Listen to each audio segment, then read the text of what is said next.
Dengan dilandasi keyakinan, UT mampu beradaptasi dengan setiap perubahan dan sumber daya manusia yang excellent, serta memiliki jiwa dan karakter Pancasila yang kuat.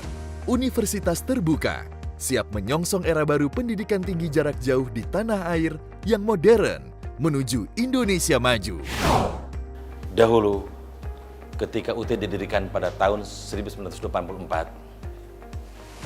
tidak sedikit orang yang memandang sebelah mata Universitas Terbuka. Hari ini kita percaya bahwa UT telah menjadi perguruan tinggi negeri yang besar, berdiri sejajar dengan perguruan tinggi lain yang lebih dahulu didirikan. Bahkan terdepan dalam pendidikan terbuka dan jarak jauh.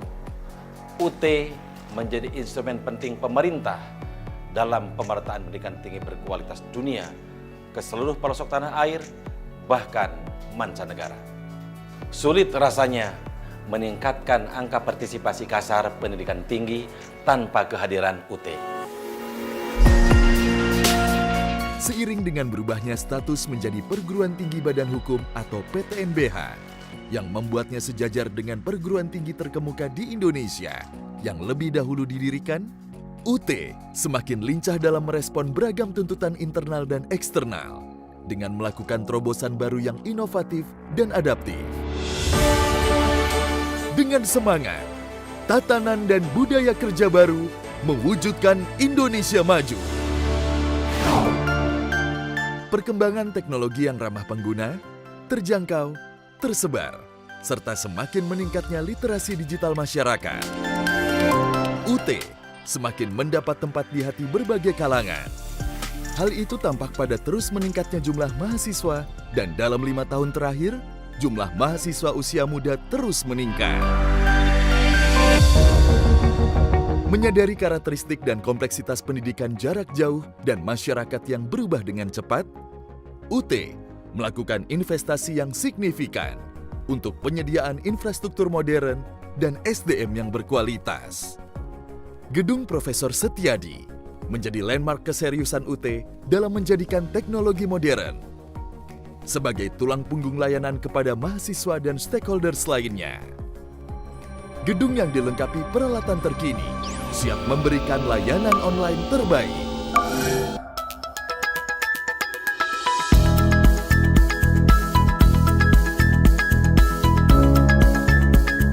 Pada tahun ini, UT meluncurkan aplikasi MyUT yang memudahkan mahasiswa mengakses semua layanan pendidikan dengan menerapkan teknologi Sistem Single Sign-On atau SSO.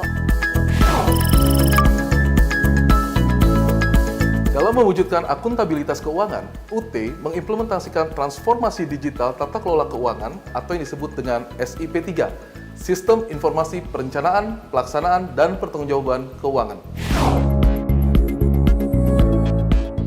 Dengan demikian, setiap kegiatan dapat memaksimalkan value, meningkatkan kinerja dan kontribusi, serta menjaga keberlanjutan UT dengan prinsip transparansi, accountability, independency, responsibility, dan fairness. UT mengembangkan aplikasi sendiri yang diberi nama Smart Procurement Management Information System yang disingkat PROMIS. Aplikasi ini sudah mendapatkan penghargaan dan apresiasi dari sejumlah lembaga pemerintah, termasuk perguruan tinggi negeri yang sudah menggunakannya. Sebagai jantung sebuah perguruan tinggi, fakultas memiliki peran penting dalam memberikan layanan akademik dan terus berpacu meningkatkan kualitas akademik dan inovasi pembelajaran.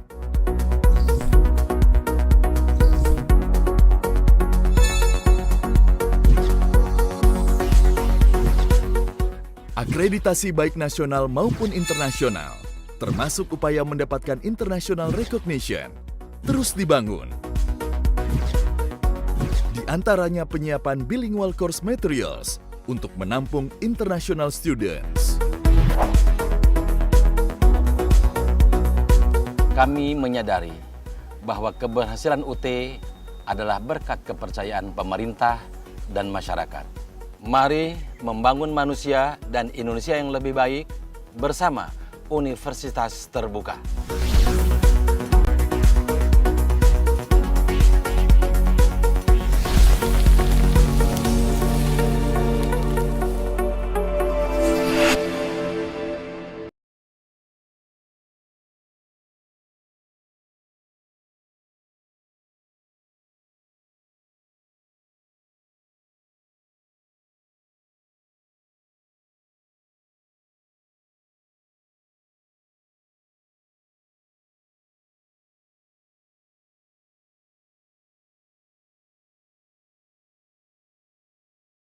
takes care of academic and administrative services, including a contact centre that serves the needs of students.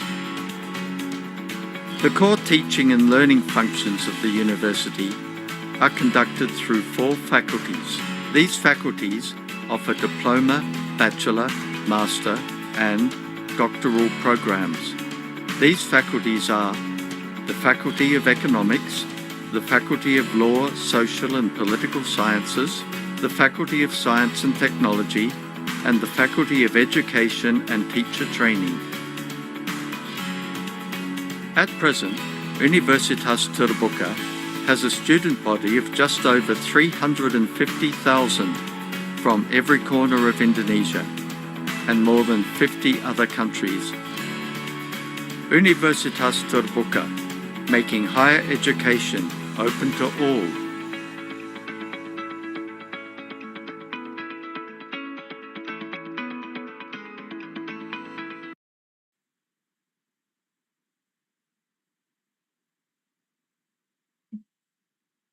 Good morning, ladies and gentlemen.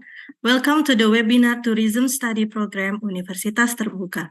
In this Zoom meeting, we also greet our Honorable Head of Tourism Study Program, Recording in Faculty progress. of Economics and Business Universitas Terbuka, Mr. Andi Mulyana, SEMM, and our 2 great speakers whom we respect, Dr. Chua from Universiti Putra, Malaysia, and Mr. Andanu Prasetyo, who is the CEO Maka Group and founder Toko Kopi Tuku.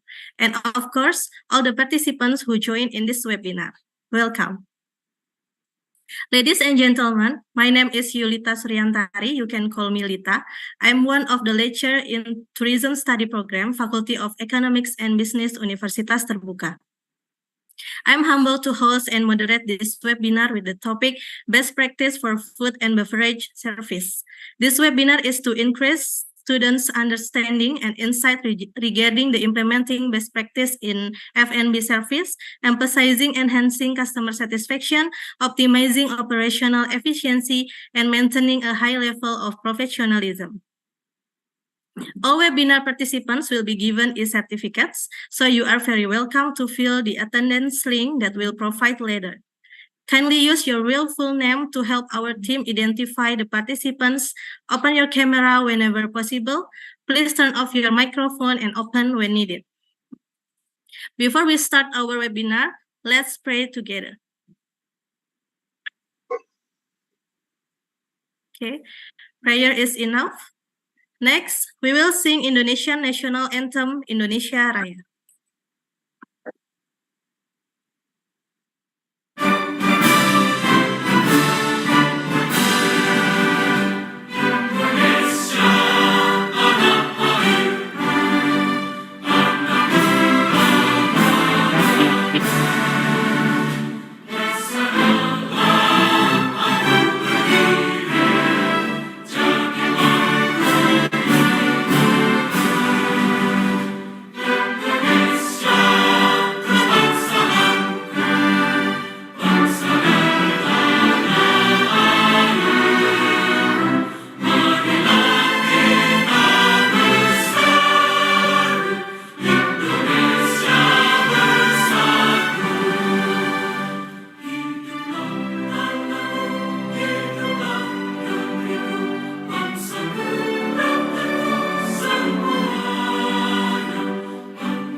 Okay, thank you. Now we will hear the opening speech from our Head of Tourism Study Program, Faculty of Economics and Business, Universitas Terbuka, Mr. Andi Mulyana. Mr. Andi, time and place are yours. Oke, terima kasih Mbak Lita. Suaranya terdengar jelas? Ya, jelas Pak. Oke, kita mulai. Good morning everyone. Assalamualaikum warahmatullahi wabarakatuh. Waalaikumsalam. Salam, Om Swastiastu, Namo Buddhaya, salam kebajikan. Yang terhormat Dr. Chua Bilia, Senior Lecturer Universitas Putra, Malaysia. Yang terhormat Bapak Andanu Prasetyo, CEO Maka Group dan founder toko Kopi Tuku. Dan yang saya banggakan, semua dosen serta mahasiswa Universitas Terbuka. Praise and gratitude to the presence of Allah Subhanahu wa Ta'ala, we can gather in today's webinar, theme Best Practice Food and Beverage Service.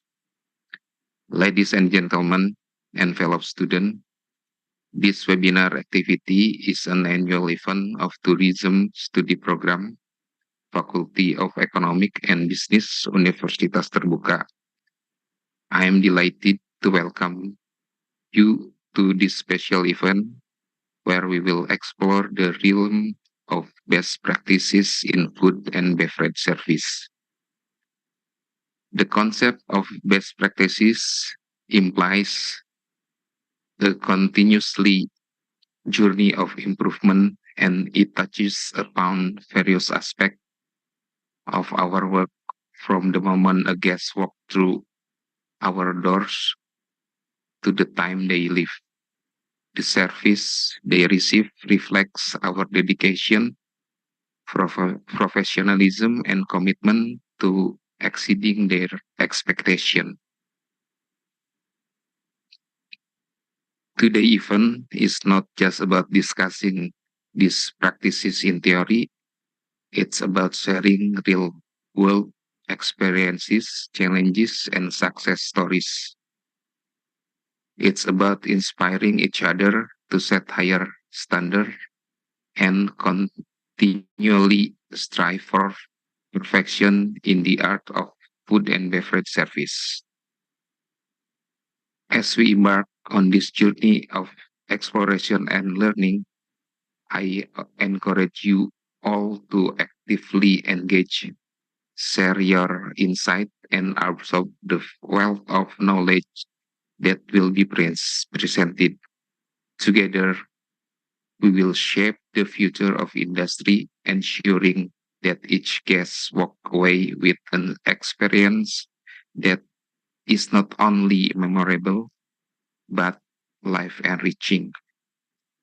Thank you for being here today, and let's together celebrate the best practices in food and beverage service. Wassalamualaikum warahmatullahi wabarakatuh. Terima kasih. Selamat pagi semuanya. Silakan Mbak Lita. Waalaikumsalam warahmatullahi wabarakatuh. Thank you, Mr. Andi, for the opening speech. Before we head to the next session, we will take picture together to commemorate this event. Kindly open your camera and make sure you look great on the camera. The team ready? Okay. Page 1. All right. 1, 2, 3. And then page 2.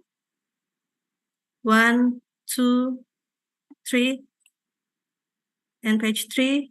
1, 2, 3. Okay. Thank you. As already stated prior in this webinar, our agenda today will consist of 2 speakers whom generous enough to give their time and share their knowledge and experience with us. First, we will have Dr. Chua Bilia, and then later on, we will invite Mr. Andanu Prasetyo.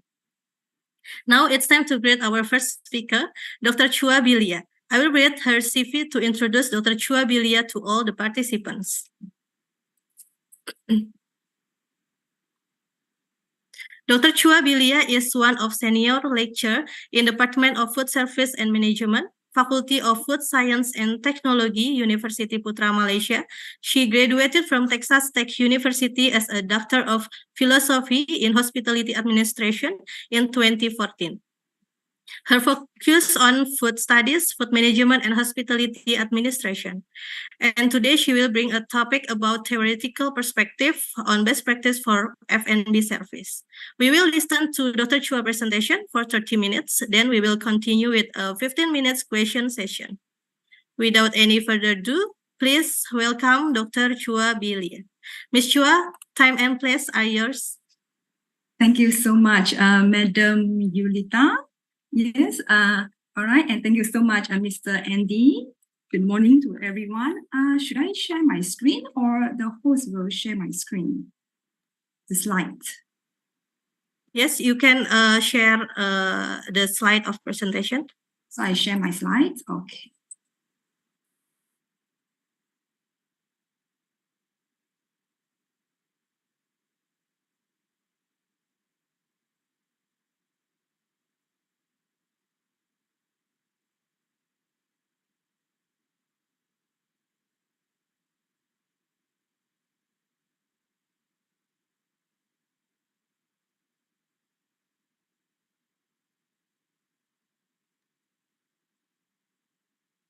Yes, it's clearly visible. Okay. Okay, so everyone can see my slides right now. Okay, good.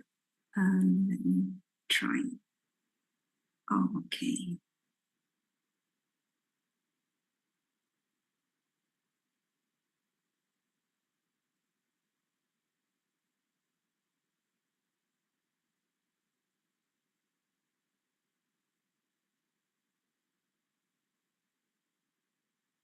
Okay, all right. Good morning, selamat pagi, everyone. Thank you for inviting me to this webinar. It's my honor to be here today. As far as I remember, this is my first time to give a lecture on weekend. Yes. So yeah, the feeling is different. Yeah, my feeling is different. Like giving a lecture on weekend from giving a lecture on weekdays. It's definitely less pressure, more casual, more relaxed, probably because it's weekend. So happy Saturday, everyone. Thank you for joining in, okay, and listening to my lecture for 1 hour. My name is Chua Bilia. I am a lecturer and a researcher from Universiti Putra, Malaysia, UPM. All right. Okay. So for my session, I'll be talking about best practice for F&B or food and beverage service from theoretical perspective. So I'll be talking about what best practice for F&B service from my reading, from my research. Okay, and I also, in my slide, I also put like a real life example so that our audience can relate the theories to the practice. Okay, all right. Just a little bit about my background. My research focus is on consumer behavior and tourist behavior and marketing in hospitality and tourism. Yes. Okay, so let's get started. Okay. All right. So let's get inspired. So I try to get some famous quotes, okay, to get everyone motivated on this Saturday morning, okay, by putting some famous quotes from famous people. Okay. Your most unhappy customers are your greatest source of learning. On the other hand, a satisfied customer is the best business strategy of all. Yes. In my opinion, unhappy customers, okay, or dissatisfied customers and satisfied customers, they are equally important in F&B business. Okay. Unhappy customers, okay, to me, they keep us stronger. Yes. we may want to look at our current practices from another perspective by listening to their comments, their feedback, okay, and make improvement to our existing practices. And hopefully, we hope to turn the unhappy customers into happy customers, okay? And satisfied customers, okay, or happy customers, of course, we want them, all right? We want our customers to be happy, to be satisfied, okay? They are a source of motivation. They keep us motivated to do what we are currently doing and hopefully to give our best to our customers. Okay, they are the best strategy of all. Why we want our customers to be happy? All right, because we know that satisfied customers, they will return. Most likely they will return and eventually become loyal customers, right?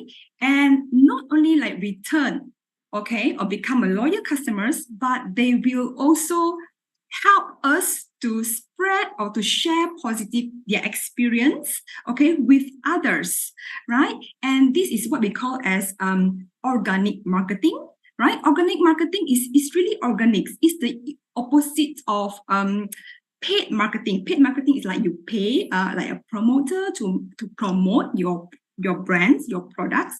But organic marketing, customer, they are more, because they love our brands, they love our products, and they are more than happy to share about our product and to share their experience with others, either online or offline, right? So from finance perspective, of course, having satisfied customer also will help us to reduce costs. It's more cost effective because that will help us to spend less on promotional strategies. Okay, because our loyal customer, our happy customer will help us to promote, by sharing their experience with others. Okay, so in conclusion, listening to our customers, okay, and putting customer satisfactions at the forefront of your F&B business will ensure the successfulness of F&B service. Okay, so okay, next, so in this session, all right, in this 1 hour session, what knowledge that our audience will get? Okay, so in this session, I will be talking about 2 things. One is the fundamental of F&B service. Okay, all right. Fundamental, for example, the basic aspect. Okay, like what you learn in textbook. Okay, like what you learn in lecture notes. Right, the basic aspect of F&B service. Okay, next I will move on to the principle. Okay, of F&B service. So what are the principles? Principles are the we call it as like general guidelines. Okay, that guide your decisions. Okay, the guideline that guide your decision, like how to do F&B practice. Okay, how to perform. What do we know about best practice for F&B service? Okay, it's a general guidelines. Okay. Okay, so we start with the fundamental, the basic aspect of F&B service. Okay, so what do you need to know about the fundamental of F&B service? Okay, so I will just briefly go through the fundamental. Okay, so first, what is the definition of F&B service? Okay, so I think that is the most fundamental question that our audience should know. Like, basically, what is F&B service? Okay, and the second one, why it is important for you to know F&B service? Like, what F&B service should be able to deliver to customers? Okay, and the third one is, so basically, how does F&B service work? By theory. All right, so I will briefly go through this theoretical aspect of the fundamental of F&B service. Okay, so the first question, what is F&B service or what is food and beverage service? So this is the standard definitions. All right, F&B service is the process of preparing, presenting, and service F&B, okay, to customers. So it involves a lot of activities from menu planning, procurement, like purchasing, okay, of the ingredients, okay, and production. So in this context, F&B context, the production means cooking, cook the food in the kitchens, okay, service, all right, you serve the food to customers, ensure customer satisfactions, and ensure that customer have a good dining experience. All right. So this is the definition of F&B service. So it's a process. Okay. And the process can take place in various food service establishments. Okay. Including on premise. All right. Where customer consume F&B on the premise. For example, like what we all know, like the restaurant, cafe, coffee shop, cafeteria. Okay. On premise, where you as a customer, you consume, okay, at that place, all right, or off premise where customers, they take F&B to go, all right, for example, like food delivery, takeout, okay, to go, all right, so those are off premise. Okay, so we are done with the first one, the first fundamental. So the second one, why it is important for you to know F&B service. Okay. F&B service should be able to, let me minimize this. Okay, all right. So F&B service should be able to first satisfy physiological needs. Okay, physiological meaning that people eat, okay, because they want to fulfill hunger, because they're hungry to eat. So that is the basic physiological needs, all right? And you eat because you want to be healthy, right? And you want to have tasty food. So that is physiological. So that is the basic needs of humans, okay? To satisfy physiological needs. To satisfy economic needs, okay? So as a F&B provider, we should understand that different group of consumers will have different budget when it comes to eating out. Students, they have their own budgets. Adults, also they have their own budget, but adult, we have like single adult, married adult, with children, without children, and adults like with different economic status, with different social status, okay, they will have different budgets. So as a F&B provider, we provide meal at different price points to accommodate different economic needs of consumers, right? Okay, the third one, to satisfy social needs. We eat out because we want to socialize with people. We want to socialize with family, friends, or for events, okay, for celebration, like a wedding celebration, a birthday celebration. So that is social needs.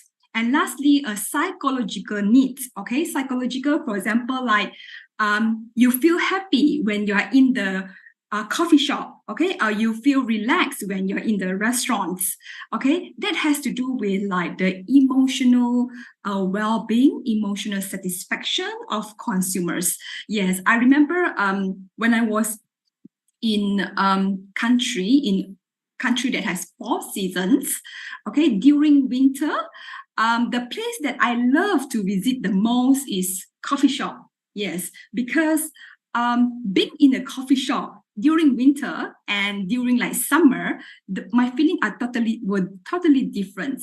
Yes, in winter, being in a coffee shop make me feel like cozy, probably because of the weather, of course, the coffee itself, the quality of the coffee, the ambience of the coffee shop, the music, Yes, so that affect my psychological needs. So that's why I really love to go to coffee shop during winter, right? Okay, so that is psychological needs. Okay, so the first one, okay, to satisfy needs. The second one, to provide quality F&B. All right, so when we talk about quality, we are talking about, of course, the flavor, the taste, okay, the texture, the presentation, the nutritional value, okay, the presentations, okay, the smell, okay. So those are the basic definition of F&B quality, all right. Okay, the third one is to provide a welcoming atmosphere, like the surrounding environments, the physical environments of the dining room. Okay, so that has to do with the, of course, the lighting, okay, the temperature, all right, the color, okay, the seating environments, the furniture, okay, a welcoming atmosphere. We're talking about the physical environments, okay? And the fourth one is to provide professional and hygienic service. Yes, hygienic, that is definitely the fundamental things, okay, that you should provide to our customers. Professional, in F&B service, we have a rule, it's called 2 minutes rule, right? 2 minutes rule, meaning that when customer arrive at your restaurants, okay, or arrive at your place, you greet them, welcome them, and attend to them, meaning that you bring them to the table within 2 minutes. Yes, it has to be done within 2 minutes so that our customer will not wait longer. So that is a 2 minutes rule that we would like, that we implement, okay, that we use as a guidelines, okay, to provide professional service, okay, in order to reduce the waiting times. Okay. Okay, the fifth one is to impart value for money. Yes, you get what you pay for. Basically, you get what you pay for. That it doesn't, when we talk about value for money, it doesn't necessarily like low price, you know. But you get what you pay for. For example, yeah, you go to a fine dining restaurant. Of course, you pay higher than, let's say, you go to a fast food, okay? But the service, the quality that you get in a dining restaurants, okay, does it worth the money that you pay for? All right, so that is hopefully F&B service can give value for money. You get what you pay for, right? And the last one, of course, also the most important one, because they will affect the bottom lines, which is the profit and loss of F&B operation, which is to retain the existing customers, okay, and bring in new customers. So that is the goal that we hope to achieve at the end. All right. Okay, so that is the second fundamental of why it is important to know F&B service. Okay, so this is the third fundamental. How does F&B works? Okay, so this one, this figure, I got it from a textbook. Okay, I put a citation there if you all want to know more about the whole process. So if you look at this figure, okay, this process involves at least three subsystems, right? Subsystem. It involves customers, of course. It involves a front of the house.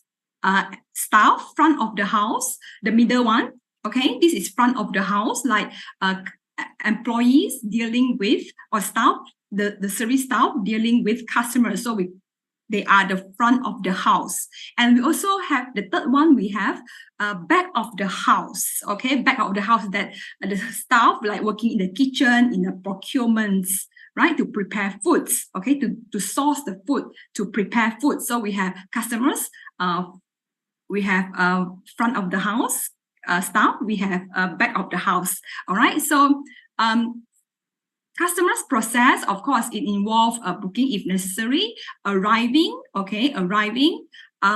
ordering, receiving, consuming, paying, leaving. All right, so this is the process, okay, that involves in customers. So the second one, the front of the house, okay, starting from like taking the booking, preparing for service, welcoming, okay, until the last one, you clear the table. All right. Back of the house, all right, it involves preparing the food, okay, and serve the food as well, like they pass the food to front of the back of the house staff, pass the food to the front of the house staff, right? And it also involves like purchasing, like the procurements, like negotiate the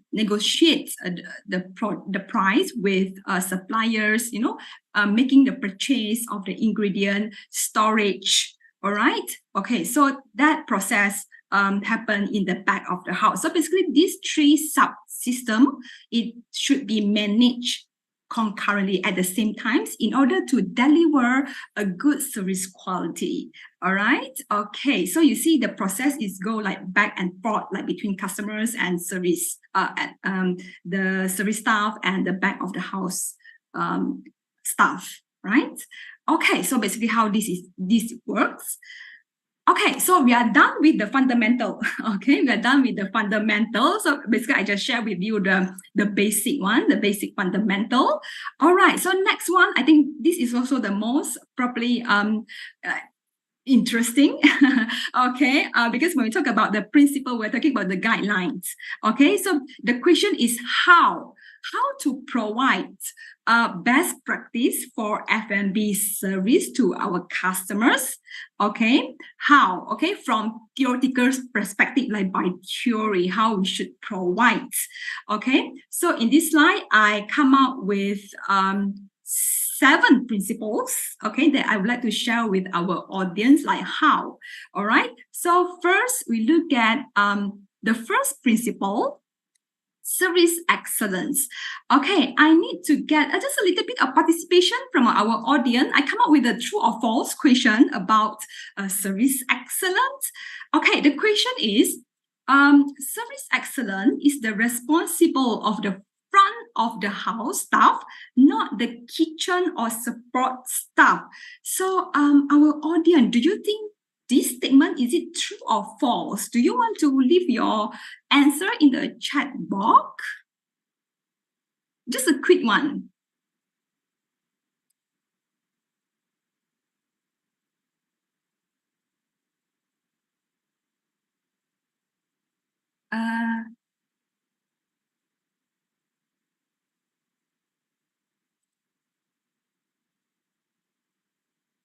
Okay, thank you. Okay, thank you. Let me see. Okay, okay, all right. Okay. All right, because I have to click the chat to see. Okay, thank you so much to those who respond.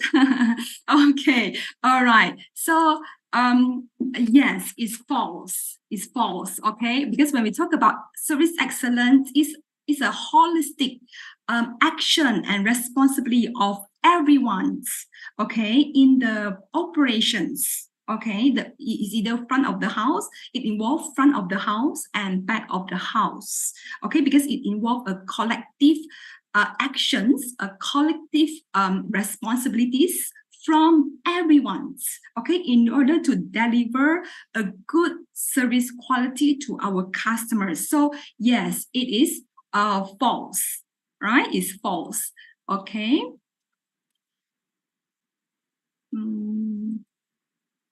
Okay. All right. So I put a quote here. Okay, on top of that, you all can see the quote, right? From a famous person. People will forget what you said. People will forget what you did, but people will never forget how you make them feel. And I strongly agree with this quote. Okay. So yes, it applies. It also resonates to F&B service. Okay, customers will remember how you treat them. You know, customer will remember how you appreciate them as customers. Yes. Okay. So this quote also applies to F&B service. Okay, and I use a research article. Okay, I use a research article to support the importance of providing excellent service to customers. Okay, on the left side, there is one article. We study about the role of coffee house brand experience. How does it influence customer purchase intentions? Okay, yeah, coffee shop. I'm a coffee lover. Yeah, so of course I also conducted research about coffee to see how coffee brand experience affect customers to revisit. Okay, so we look. So okay, I just the key takeaway. If you all can see the key takeaway there, the finding from this research, the sensory, affective, intellectual, and behavior experience, okay, play a crucial role, an important role in affecting customers to revisit the coffee shop. Okay, so you may ask, so what is sensory? What is affective? What is intellectual? And what is behavior? Okay, sensory, it has to do with what you see, like when you are in the coffee shop, what you see, your sight, okay, the smell, okay, for example, the smell of the coffee, the taste, what you hear, all right, and how you feel. That has to do with the sense, okay. For example, do you feel very cold in the coffee shop, okay, or the weather or the temperature is just nice? So that is sensory, okay. Affective, okay, affective, of course. For example, you feel relaxed, you feel cozy, you feel happy, you feel excited, okay, or you feel sad. That is affective, all right? Okay, intellectual. Intellectual meaning that when you are in the coffee shop, it trigger you to think more. It trigger your creative, your critical think. It trigger your thinking. It make you to think more. For example, like, where is this brand? Where does this brand come from? How they roast the coffee? Okay. What are the coffee beans that they use? Okay. What is the origin of the coffee beans? Okay, how they process the beans. So you are curious to find out more about the brand. So that has to do with your intellectual thinking. Okay, you want to find out more about the brands. You want to find out more about the coffee shop. So that is intellectual. Okay, and lastly, behavior experience. For example, like you will revisit. Okay, you plan to revisit, or you plan to spread like positive word of mouth about the brand with others. Okay, you share about your experience about the coffee shop brand with others. All right. So for example, so I give you an example. For example, sensory. When you taste a good coffee, okay, a good coffee, so that is sensory. That will make you feel happy. So that is affective. Okay, and then that leads you to wanted to find out more about the brands. Okay, so that is intellectual, and eventually it influence your intention to revisit that coffee brands, the coffee shop. Okay, so basically this is the flow of sensory, affective, intellectual, and behavior response. So in our study, we found that these factors are important to influence customer to revisit a coffee shop brands. Okay, and I also try to find out a real life example to support this theory. Okay, so I think everyone can recognize this on my right hand side. On the right hand side, I think everyone can recognize this logo. I came across these brands when I was preparing for this slide, this material for this webinar. Okay, the brand names, Janji Jiwa, it really caught my attention. Yeah, because the name itself, it caught my attention, and I tried to learn more about the brands. Yes, so I went to the website. So I put the link down below here, the website here. Okay, the jiwagroup.com. Okay, so I went to the website in order to study more about the brands. Okay, so based on my understanding, the name itself, right, Janji Jiwa, it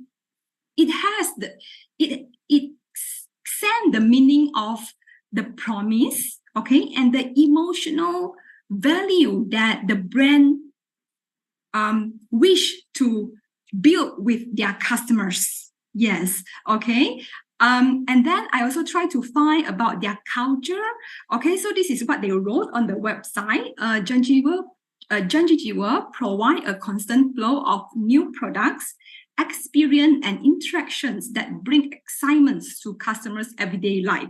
Yes, this is the example of the service excellence that Janji Jiwa promised to deliver to their customers. So it's about the products, it's about the experience, the interactions, the emotional value, okay, that the brand hope to deliver to their customers, okay, and perhaps to customer can embrace their culture and integrate having their coffee culture as their part of the life, right? So Okay, so this is the example that I found. Okay, it's very interesting. Okay, so this is example of service excellence. Okay, so we are done with principle number 1. Okay, principle number 2, menu management. All right. So I come up with a fact or myth. Okay. Descriptive menu item names like grandma hearty chicken soto. So soto is Indonesian, traditional food, right? Okay. The soto ayam, okay, can be more appealing to customers than generic names. Generic name, for example, like just chicken soto. That's it. So do you think, is it facts or myth?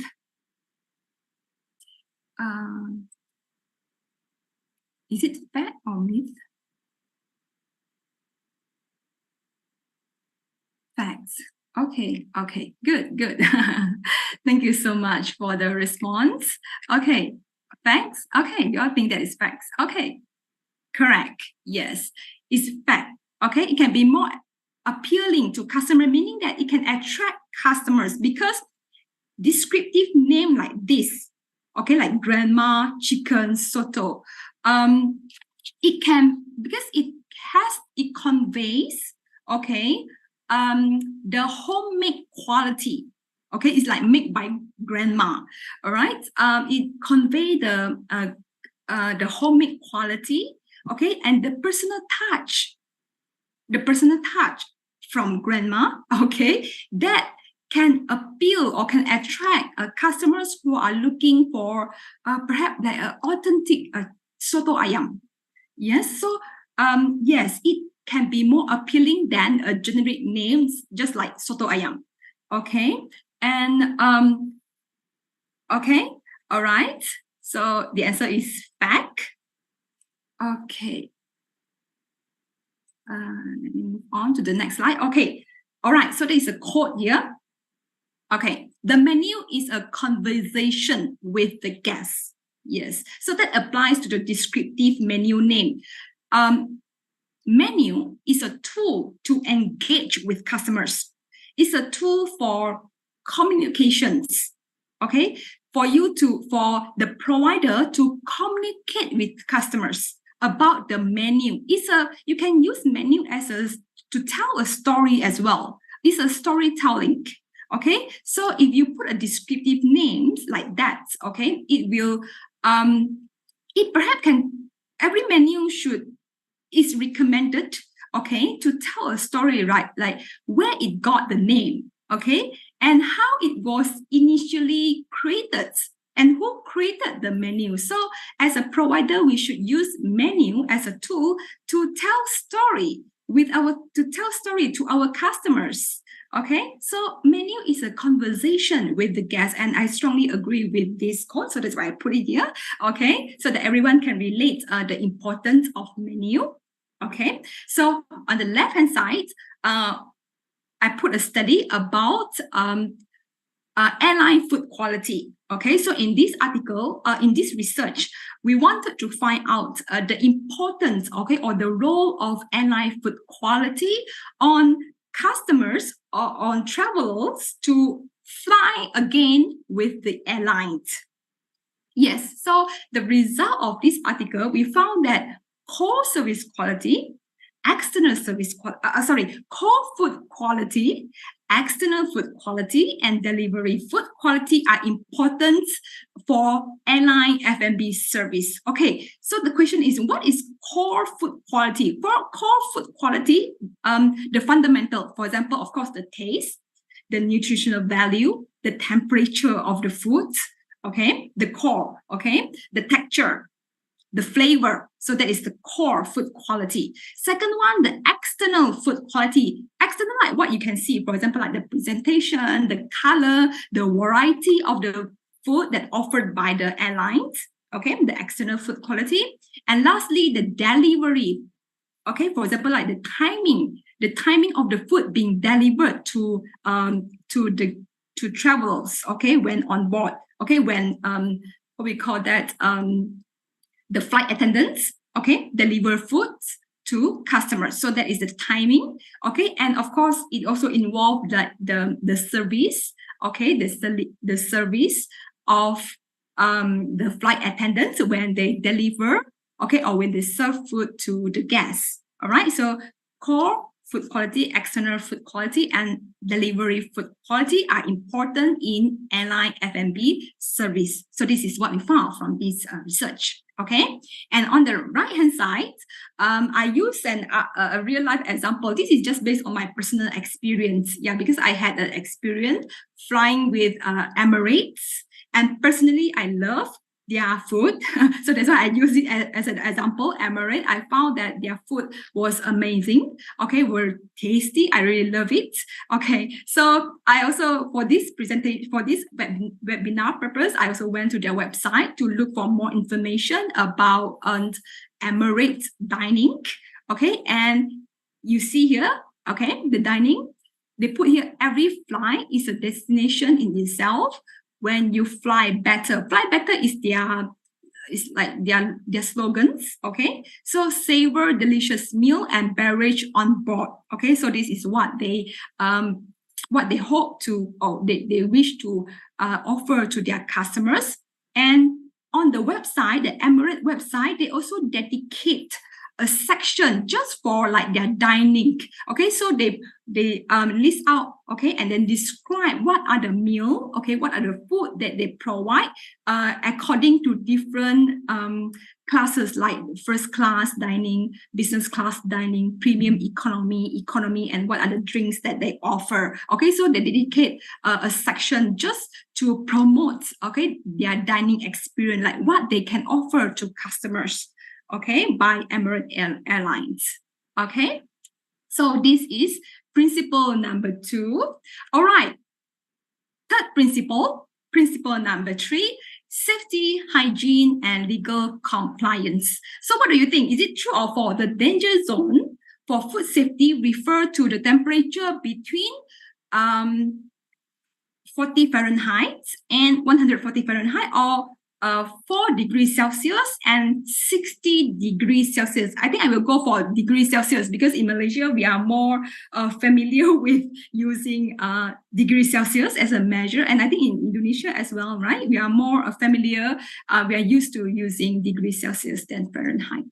So what do you think? Is it true or false? The danger zone for food safety.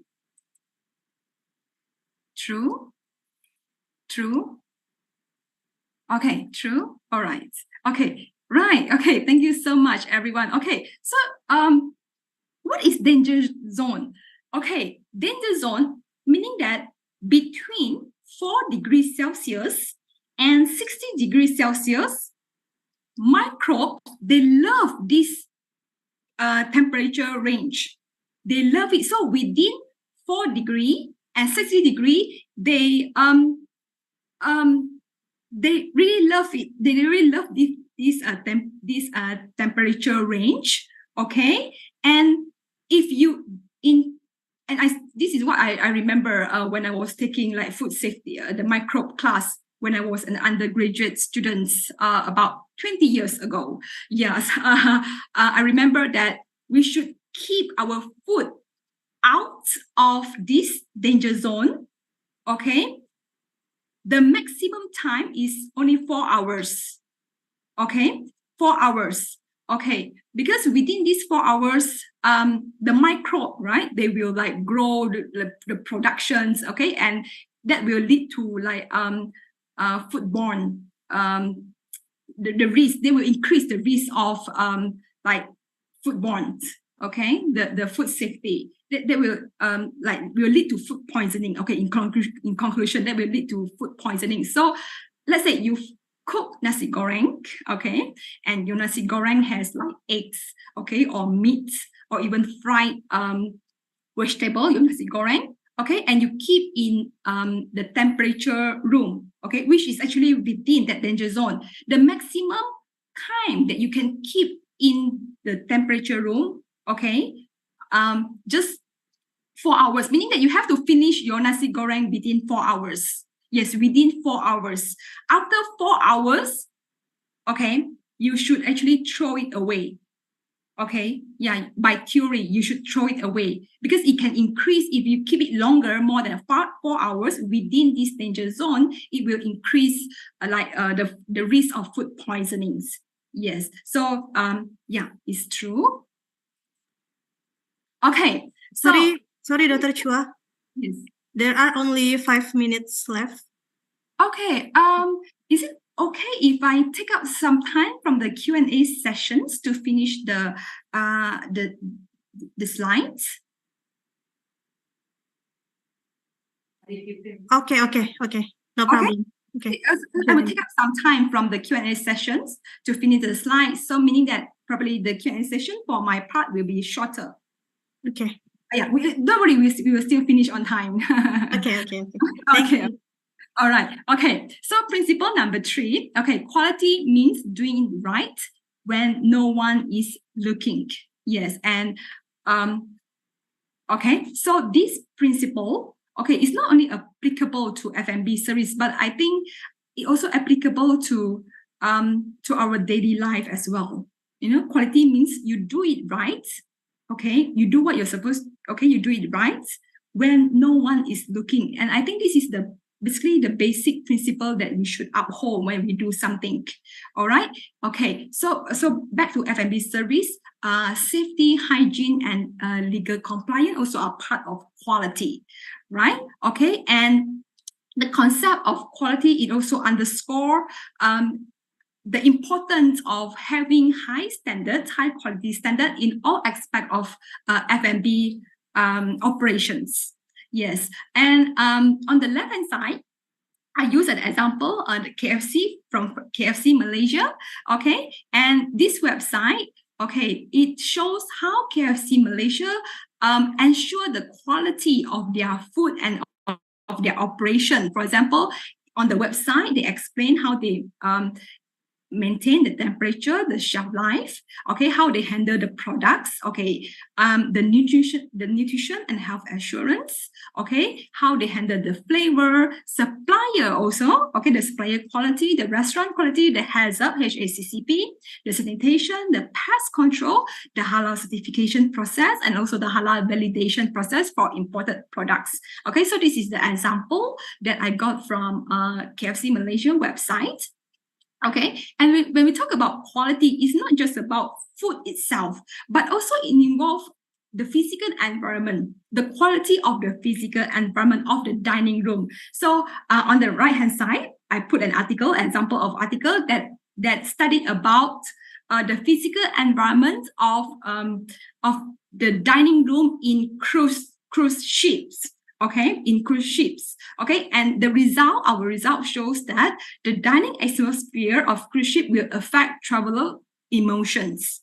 Okay, so the dining atmosphere, for example, like this, the air quality, the sitting environments, okay, and the behavior of other passenger also. Okay, is part of the dining experience-scape. Experience-scape basically is a combination of experience plus the physical environments. Okay. All right. Principle number 4, cost control. This is also very important because it will affect your bottom lines. Okay, the profit and loss. So the question is, lowering food price is always a good strategy for increasing customer satisfaction and driving revenue. So our audience, what do you think? Is it true or false?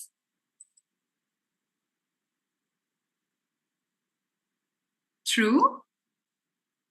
Lowering menu price is always a good strategy for increasing customer satisfactions.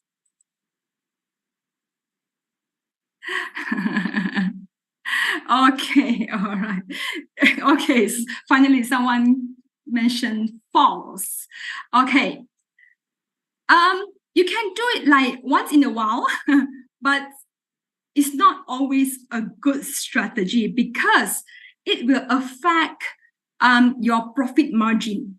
Yes, it will affect your profit margins if you always lower your price. Of course, it can attract customer traffic. Okay, it will increase customer traffic, like customer will come back to you, but only for short term. it perhaps is a good strategy only for short term, but it's not a good strategy for long term because it will eventually affect your profit margin. So the question is, what is profit margin? Profit margin, for example, like you set your profit margin at 40%. Okay, 40%. That is your profit margin that you set, that you target. Okay, so 40% profit margin means that for every $1 that you earn, okay, for every $1 that you get, okay, that you receive from customers, 40 cents are your profit. And 60 cents, you use it for expenses like the operating expenses, like to pay for the food cost, to pay for the labor costs, all right, to pay for all those expenses. All right. So if you lower your price, you always lower your price, your profit margin eventually will get lower than 40%. You see? So it will affect your bottom line, your profit and loss. All right. And that is from financial perspective.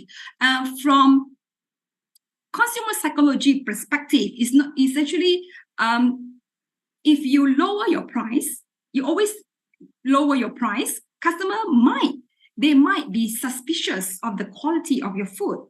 Yes, from psychological standpoint, customers might be suspicious of the quality. And once you always lower your price, it's actually hard for you to increase the price again. Yes, it is very, very challenging to increase your price again. Okay.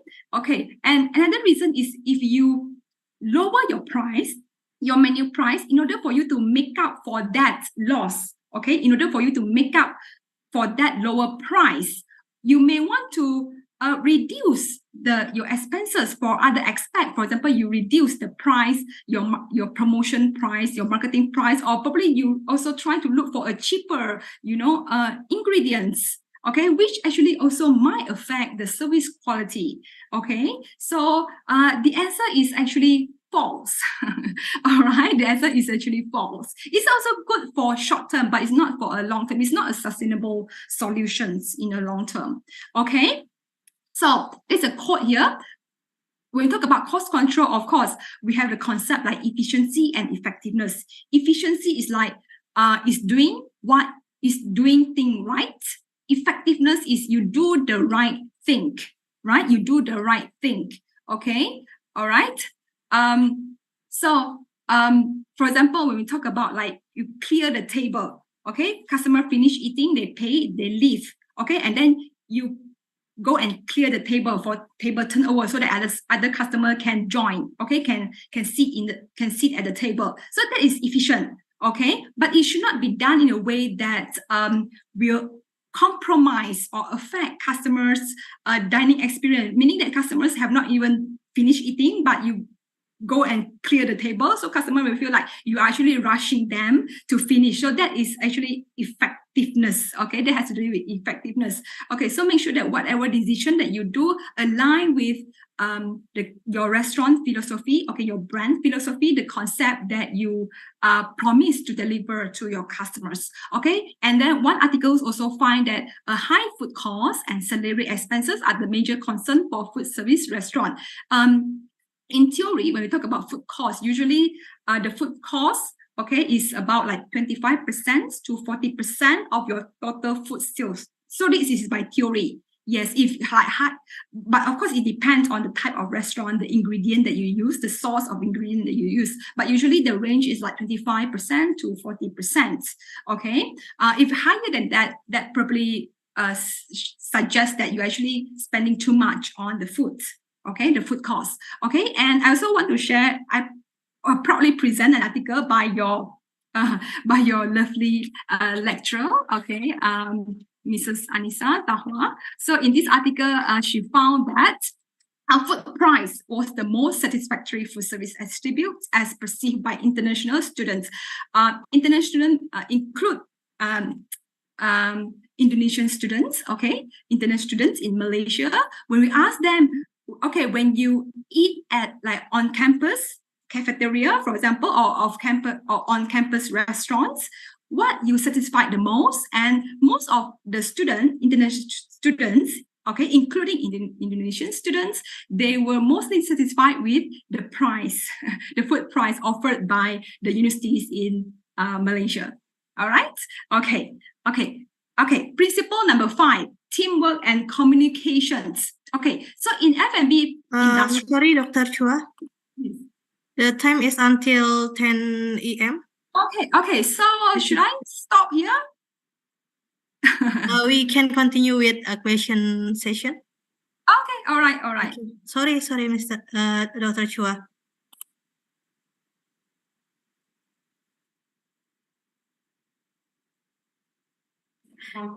You can continue with the conclusion of the presentation. Okay. All right. Okay. So I just wrap up, okay, from the slides. Okay, so what I can conclude, what I can wrap up is that the best practice for F&B service involve like having the right mindset, okay? So what is mindset? Mindset is what you believe, all right? And your attitudes that will lead, that will influence your behavior. Okay, so first having the right mindset, okay, and making data-driven decisions. So that's why we conduct research, okay, and then we make we do practices based on data, okay, data-driven decisions, paying attention to detail, okay, the detail of every process, okay, of the F&B operations, okay, the every step, pay attention from procurement, menu, planning, production, service, customer satisfaction. So you pay attention to details, and also lastly, establish a connection with customers. Okay, so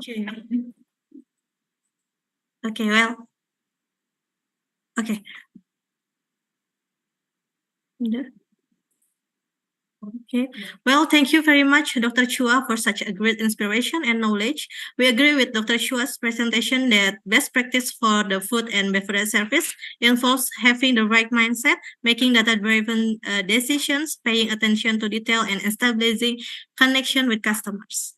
Now we will move on to Q&A session. Anyone who has question can raise hand, and I will call your name or type your question on the chat box. Dr. Chua, there is already one question received. The first one is coming from Ainun Nazib. The question is, one of principle in F&B service is safety and hygiene. As a F&B worker, what should we do if we facing food poisoning and way to prevent them? Thank you. Okay, that is a very good question. Yeah, it's a good question. I don't have the procedures. Okay, I don't have the procedure right now. Okay, but I can go and find out. Okay, from the food safety experts. Okay, and I put it in my slides, and then I share with the organizer. Is that okay? Right there, because I want to make sure that the fact that I put are correct. Yeah, because when we're talking about like what we should do, like what is the first step that we should do? Yes. Okay, thank you, Dr. Chua.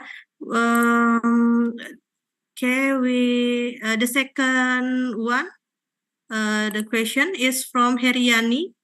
Dr. Chua, what factors determine to quality food? Is flavor part of quality, Dr. Chua? Sorry, what is the question again?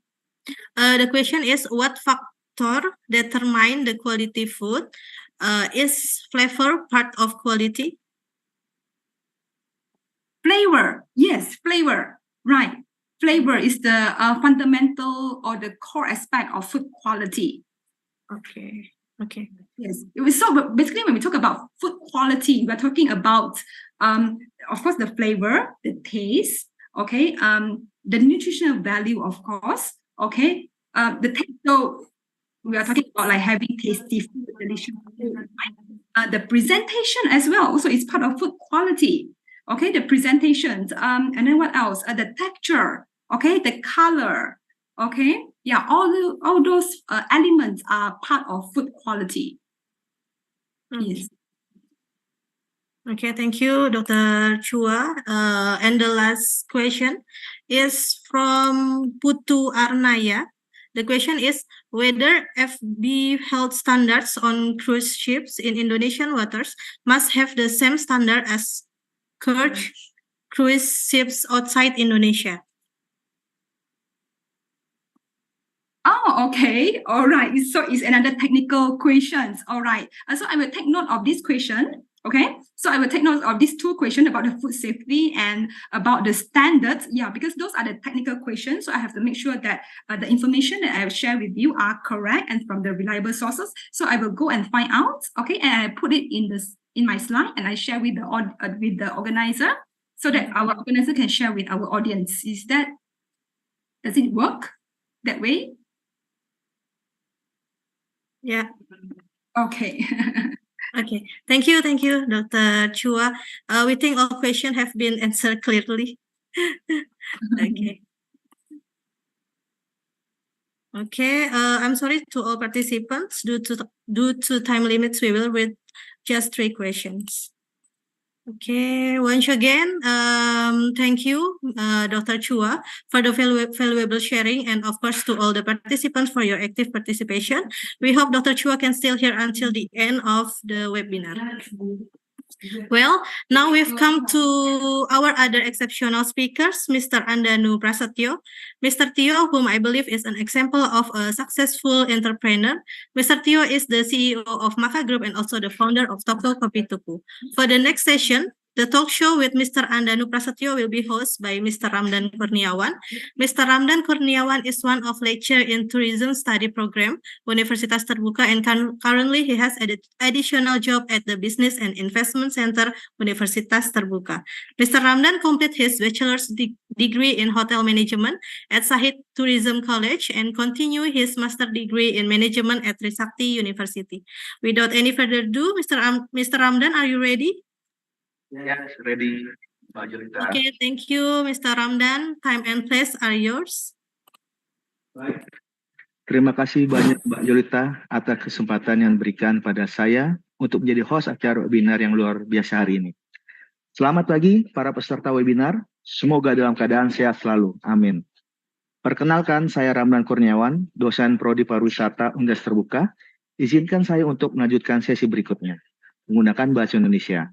Bila ada pertanyaan, silakan dituliskan di kolom chat box. Kita akan berdiskusi dengan PT Makna Angan Karya Andanu atau PT Maka, yang adalah perusahaan yang bergerak di bidang food and beverage dari pada tahun 2015. PT Maka tidak hanya menawarkan kebutuhan kopi, tetapi juga memiliki roastery dengan nama beragam untuk mendukung kebutuhan toko kopi Tuku.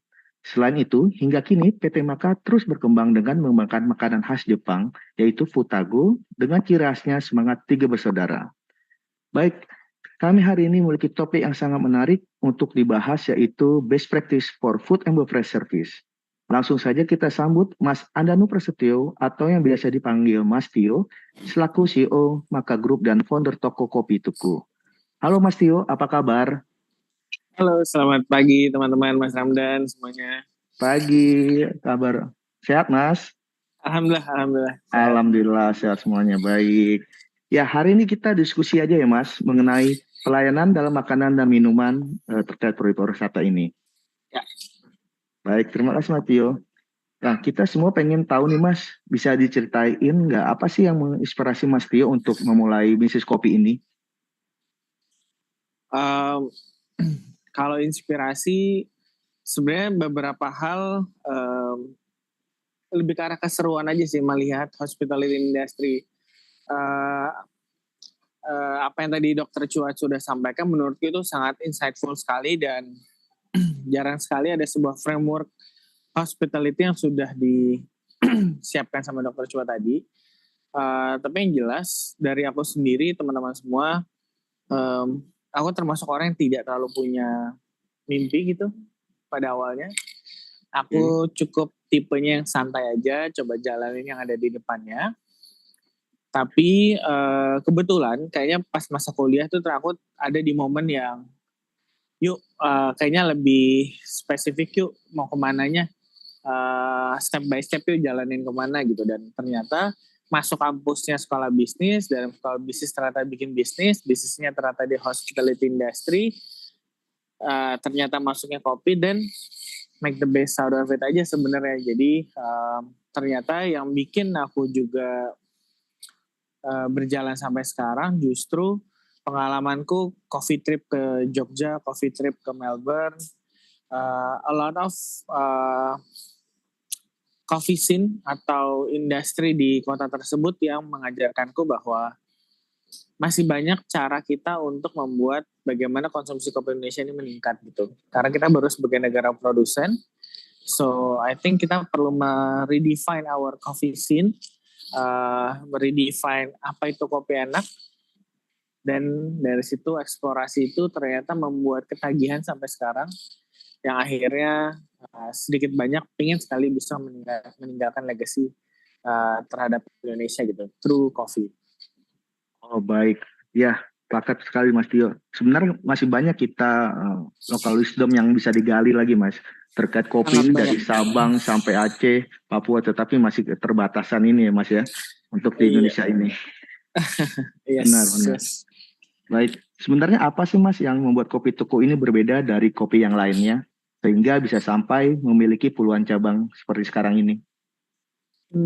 At that moment in 2015, the difference not much sebenarnya, tapi the thing is yang aku kejar adalah bagaimana increasing coffee consumption dan based on mempelajari di beberapa kota yang aku hadiri yang membuat produk itu atau konsumsi kopi Indonesia tidak terlalu tinggi, lebih ke arah value for money ya sebenarnya. Yang satu, yang kedua tata kota, yang ketiga purchasing power gitu. Nah di value for money ini dan purchasing power ini yang aku cari gimana caranya we can embrace Indonesian coffee by quality gitu ya, tapi still affordable for some people yang tadinya nggak beli. Jadi dari nggak ngopi jadi ngopi, dari jarang jadi sering. Itu biasa aku bilangnya gitu. Jadi tugasku justru bukan hadir untuk mencinta kopi, tugasku untuk buat orang-orang yang tadinya nggak minum jadi minum gitu kan. Jadi pembedanya at that time in 2015 ya lebih ke arah affordable dan quality yang dibawa sih Mas Ramdan. Jadi at that time di saat kopi itu mungkin 35.000 mungkin 40.000 ceiling price-nya. Tapi di bottom price-nya di instant coffee mungkin di 5.000. So, aku mencoba hadir di price point 18.000 gitu untuk bisa introduce good Arabica beans gitu dan juga palm sugar-nya. But hopefully itu yang membuat orang jadi berani nyoba dan akhirnya orang lebih mau beli tiap hari dan akhirnya menjadi habit baru dan ternyata merubah industri cukup signifikan gitu. Benar, setuju dengan Mas Tio. Nah, jadi market segmen ya Mas, bisa menjangkau semua market segmen dan mendobrak dari diferensiasi sebenarnya. Jadi perbedaan selama ini stigma kopi kan ada kutip mahal, luxury atau mewah. Jadi kopi Tuku ini menghadir dalam, jadi bisa menjangkau semua market segmen ya Mas. Market segmen ya Mas Tio ya. Benar. Ya baik. Ya Mas, selama Kopi Tuku ini berdiri, bagaimana Kopi Tuku ini menanggapi keluhan dan kritik dari pembeli? Dan bagaimana cara Kopi Tuku mengatasi keluhan tersebut tuh Mas Tio? Aku termasuk yang grateful dengan complaints. Buat kami itu adalah sangat memberikan konteks untuk bertumbuh, untuk growing gitu kan. Jadi kami sadar sampai sekarang Mas Ramdan, kita ada di sini aja itu pasti sedikit banyak karena banyaknya feedback dan dukungan dari tetangga Tuku or our customers kan sebenarnya. Nah di situ yang kita lihat bahwa es kopi susu tetangga saja Mas, mungkin ini bukan komplain ya, tapi yang mungkin beberapa teman-teman tidak tahu, es kopi susu tetangga itu tidak ada sejak awal, tapi itu adalah bentuk permintaan terhadap kopi susu tetangga yang panas. Mas mau yang dingin dong, Mas mau yang lebih legit dong, kenapa kurang manis dan sebagainya. Justru bentuk kita mendengar dan mengolah dan align bahwa itu cocok dengan value kita atau tidak, rasanya itu yang membuat akhirnya hadirlah kopi susu tetangga ini gitu. Jadi kami sangat beruntung dapat feedback baik itu negatif maupun positif, dan alhamdulillah kami mengolahnya sedemikian rupa jadi akan tetap jadi output yang baik gitu kan. Jadi buat kami kalaupun ada komplain, cobalah mendengar, kedua cobalah analisa, ketiga ya make improvement gitu. Baik. Terus Benar. dan itu di repeat terus saja. Oh, baik. Ya, benar sekali Mas Tio. Sebenarnya dari komplain itu juga sebenarnya kita bisa membangun ya Mas itu. Komplain kritik saran untuk membangun untuk perusahaan kita sendiri. Jadi Ya. di Kopi Tuku ini bisa on request dari memberikan solusi untuk konsumen ya Mas. Jadi solusi misalnya contoh permintaan dari pelanggannya apa aja, menghadirkan semua solusi yang dimintakan pelanggan tersebut ya Mas ya. Ya. Baik. Ya, selanjutnya nih kita penasaran nih. Apa sih alasan Kopi Tuku tidak membuka sistem kemitraan atau waralaba seperti sekarang ini? Salah satu key-nya dari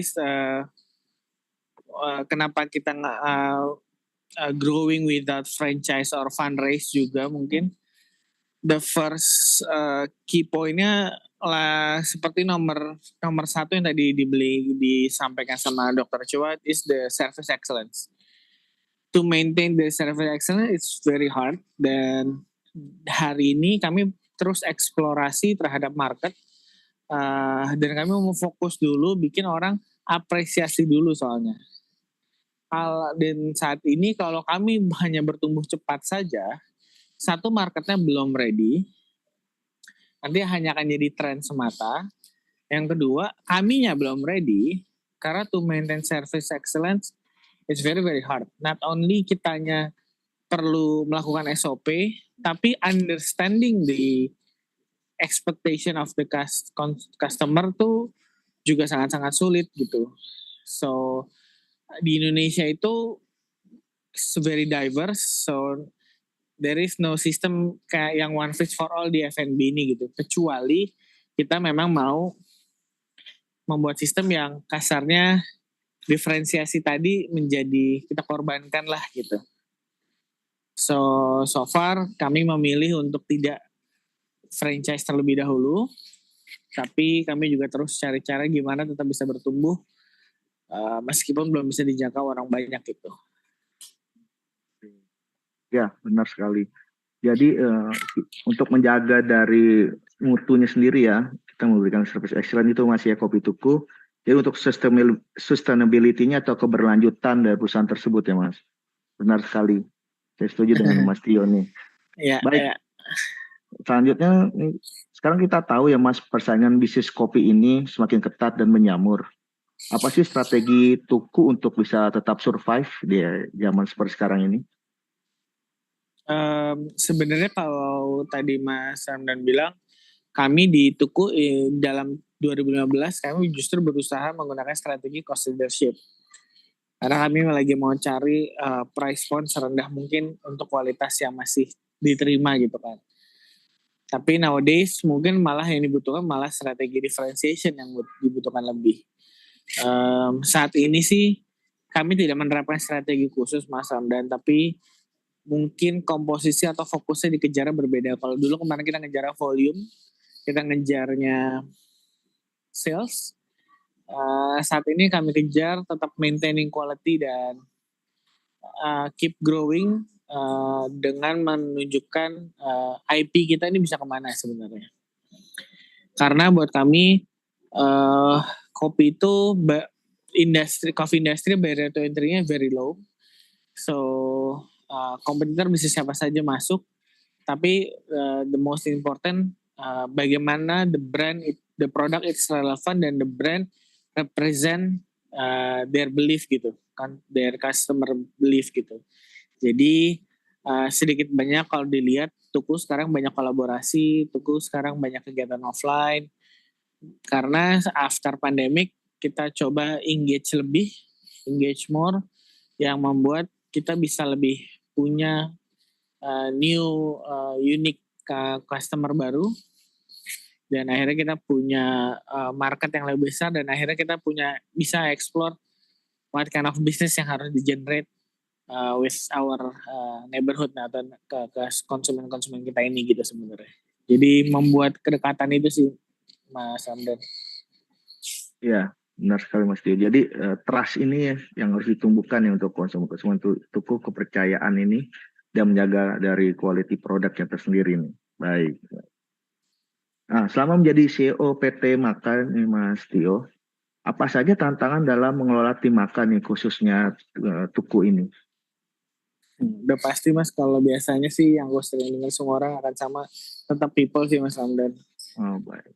Karena ya kalau kita punya orangnya sedikit, ya pasti lebih enak ya dalam align everything gitu. Tapi kalau udah banyak, menurunkan value, core value ke sampai dari founder sampai frontline di toko, it's very challenging. Bahkan mungkin kalau dilakukan, tapi apakah itu genuinely dilakukan, nah itu juga menjadi pertanyaan gitu. Tapi kami percaya bahwa sistem pasti bisa dibentuk. Tim learning and development Maka sudah disiapkan terus. Tim talent acquisition-nya juga sudah disiapkan terus. Any kind operation SOP, reward and punishment disiapkan terus. So hopefully meskipun Tuku bertumbuh pesat, kita tetap bisa menjaga value-value yang membuat kita punya diferensiasi dan punya kesempatan lebih untuk menjadi the best coffee company di Indonesia gitu sih Mas Andan. Oke, baik Mas Tio. Menarik sekali nih itu. Jadi selain kopi Tuku nih, apakah Maka ada rencana untuk expand bisnis lainnya, Mas Tio? Kalau di kami jadi Mas Ramdan Maka Group ini, kita tuh Maka ini sekarang sebagai investing company. Di bawahnya Maka Group memang sudah ada 2 holding lagi, yang satu Tuku Group dan juga Suka Group. Jadi memang yang Tuku khusus untuk yang kopi, yang Suka Group memang untuk yang F&B in general. Jadi sebenarnya kalau ditanya demikian, secara Maka Group kita memang sudah explore di luar kopi, di luar F&B. Kalau di Tuku pun, kalau teman-teman tahu kita punya di Instagram toko serbaku, itu adalah toko serba Tuku. Itulah extending our brand, our IP untuk produk-produk yang non F&B gitu kan. Jadi kalau teman-teman lihat ada yang kita jual kaos-kaosan, kita jual daily life lah, dari jepit rambut, ikat rambut, notes, tumbler dan sebagainya gitu-gitu. Kami juga pengen kami hadir di hati konsumen kita, tidak hanya dengan makanan dan minuman atau kopi saja, tapi juga melalui si produk-produk daily life inilah, kira-kira gitu sih Mas Sampai. Jadi eksplorasi kita untuk extending our IP terus dilakukan terus ya Mas. Ya, bagus sekali kopi Tuku. Ya mungkin sekarang masih terus research and development ya Mas Tio ya. Untuk harus sih, nggak memenuhi boleh berhenti. Iya, jadi terus keberlanjutan setiap hari. Kebutuhan masyarakat apa sih yang dibutuhkan? Mungkin nanti Kopi Tuku bisa menghadirkan solusi yang terbaik untuk kebutuhan itu. Ya. Baik, jadi apa hal terpenting yang telah dipelajari tentang kopi sejak memulai bisnis ini, Mas Tio? Apa? Hal terpenting yang telah dipelajari tentang kopi sejak memulai bisnis ini apa sih? Faktor-faktornya itu apa sih? Terpenting. Banyak sekali sih Mas Ramdan, tapi mungkin currently yang pop up di kepalaku lebih ke arah entrepreneur. It's all about adding value something gitu ya sebenarnya. Jadi terlalu banyak toko kopi itu mengajarkan aku bahwa banyak kegiatan sederhana, yaitu hanya dengan mendengar, yaitu hanya dengan mengkomunikasikan, yaitu hanya dengan mencoba merubah sedikit tapi merespon dari hasil mendengar kita gitu, itu merubah sekali. Jadi memang aku amazed sendiri bagaimana es kopi susu gula aren atau es kopi susu tetangga ini terbentuk. Itu sangat sederhana gitu prosesnya. Aku ingat sekali momennya di sana kita cuma setiap hari akan siang-siang atau malam gitu ada yang minta special request minuman gitu. Dulu mungkin masih ada kopi, misalnya kopi Ramdan, kopi Tio gitu. Saking aku harus ngafalin resep per orang karena dia minta custom. Oke, special request ya. Baik. Akhirnya aku cari benang merahnya dan aku cari kenapa sih pada mau itu. Intinya mereka mau cari rasa yang bold, intense, masih ada manisnya tapi kopinya nggak mau kalah, masih ada creamy-nya gitu dan dingin. Ya sudah, akhirnya aku ubah lagi bikin minuman baru based on berbagai request tadi, berbagai feedback yang diberikan selama proses development gitu kan. Jadilah minuman itu dan ternyata tadinya diekspektasikan orang pikir oh ini enak nih bayar 30.000 ternyata 18.000. Makin happy dong mereka. Oke, benar. So that's why turns out itu membuat bisnis Kopi Tuku melesat itu di 2015. Dan ternyata makin kesini 2017 makin banyak pesaing kan. Makin banyak kompetitor dan buat kami dan itu ditiru dan akhirnya meningkatkan data konsumsi kopi Indonesia meningkat buat kami ya berarti kami berhasil. Memang mungkin kami bukan company nomor satunya gitu karena buat kami itu malah berat untuk jadi nomor satunya kan.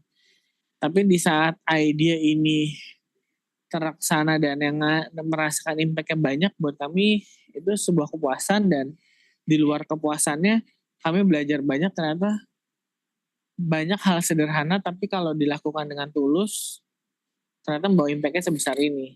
So pertanyaannya selanjutnya adalah jadi kalau kita lakukan hal ini di agriculture Indonesia yang lain bisa meningkat juga nggak ya?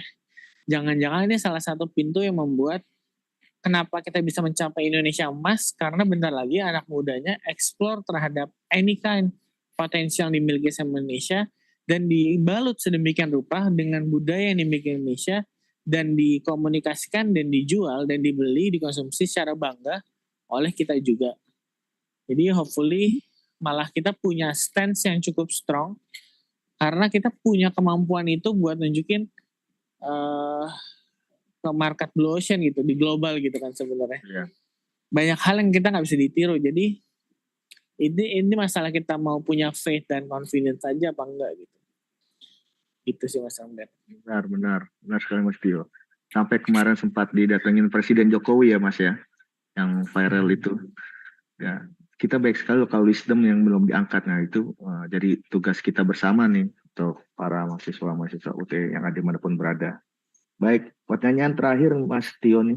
Apa sih tips untuk para pebisnis kopi di luar sana, baik yang ingin memulai atau mereka menjadikan itu sebagai role model dalam bisnis? Kira-kira apa yang mau disampaikan nih Mas Tio?